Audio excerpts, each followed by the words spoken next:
एक ऐसी चीज है जो हर कोई जानता तो है, समझता भी है, पर इग्नोर कर देता है। उसकी वजह से वो अपनी लाइफ में बहुत सारी प्रॉब्लम्स इन्वाइट कर लेता है, और वो भी खुद ही। आज की इस वीडियो में हम जानेंगे कि क्या है वो चीज जिसे हम बार बार इग्नोर करते रहते हैं, और इस इग्नोरेंस की वजह से हम अपनी लाइफ में प्रॉब्लम्स को खुद ही कैसे इन्वाइट कर लेते हैं। दोस्तों, 3 तरह के लोग होते हैं। पहले जो बुक्स और स्क्रिप्चर्स के रेफरेंसेस पढ़ के समझ के उनसे सीख लेते हैं। फिर आते हैं दूसरे लोग जो दूसरों की गलतियों को देखकर सीख जाते हैं। और फिर आते हैं तीसरे टाइप के लोग जो कि बहुत ही महान होते हैं। ये भुगत के सीखते हैं, जिन्हें सब पता तो होता है, देखा भी होता है, फिर भी जब तक एक्सपीरियंस नहीं करेंगे ये मानेंगे नहीं कि ये गलत है। अनफॉर्चुनेटली 90% क्राउड इस थर्ड कैटेगरी में आता है। लेकिन ऐसा क्यों हो रहा है? ऐसा इसलिए हो रहा है क्योंकि आज ज्यादातर लोग अपनी स्पिरिचुअल लाइफ को साइड में रखकर अपनी मटेरियल नीड्स पे ही ध्यान देते हैं। माइंड एक बहुत बड़ा ट्रैप है जिसे हैंडल कैसे करना है वो गाइडेंस सिर्फ और सिर्फ स्पिरिचुअल प्रैक्टिसेस से ही आती है। इसकी वजह से लोग माइंड के ट्रैप में फंसते चले जाते हैं। वो अपनी लाइफ में माइंड के इंस्ट्रक्शंस को फॉलो करते करते बहुत सारे गलत डिसीजन और गलत चॉइसेस ले लेते हैं, जिससे बाद में उन्हें रिग्रेट करना पड़ता है। जब आप सिर्फ अपनी मटेरियल नीड्स पे ही फोकस करते हो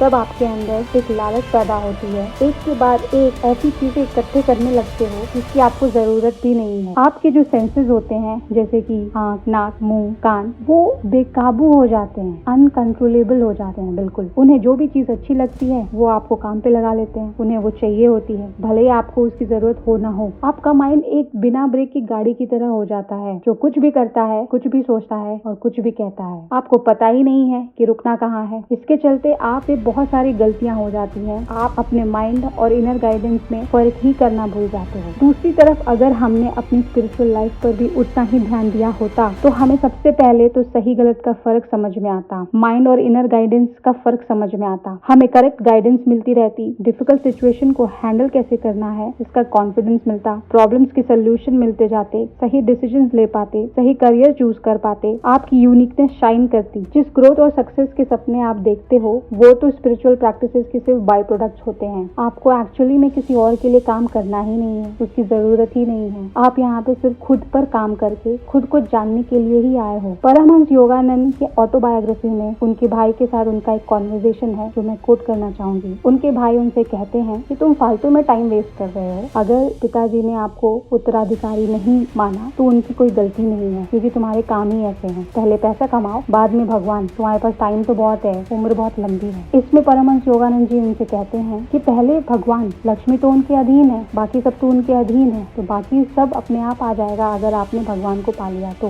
और आपको कैसे पता कि आपके पास बहुत टाइम है? इसलिए जितना हम अपनी मटेरियल नीड्स पे ध्यान देते हैं हमें उतना ही अपनी स्पिरिचुअल लाइफ को भी प्रायोरिटाइज करना पड़ेगा, जिससे यूनिवर्स आपको आपके पर्पस से मिलाए और आप वो काम कर सकें जिसके लिए आप यहाँ आए हो। बाकी समझदार को इशारा ही काफी है।